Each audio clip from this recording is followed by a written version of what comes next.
शराब पी के तलाक दोगे, तलाक हो जाएगी, खूब अच्छी तरह जहन में रखो, क्योंकि शरीयत में तलाक का मदार जबान पर है और शराब शरीयत में काबिल उज़र नहीं है, खूब समझ लो। तो ये जो कहते हैं ना शराब पी के तलाक नहीं होती, इसकी मजबूत दलील नहीं है कोई इसकी।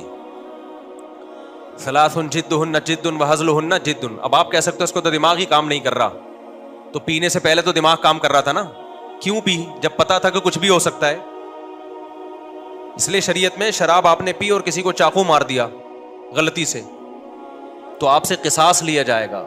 यूरोप में तो ये उज़र है कि आप पी भी थी, आपको पता नहीं चला। इस्लाम में शराब उज़र नहीं है, बंदा मार दिया आपको कत्ल किया जाएगा, किसास लिया जाएगा।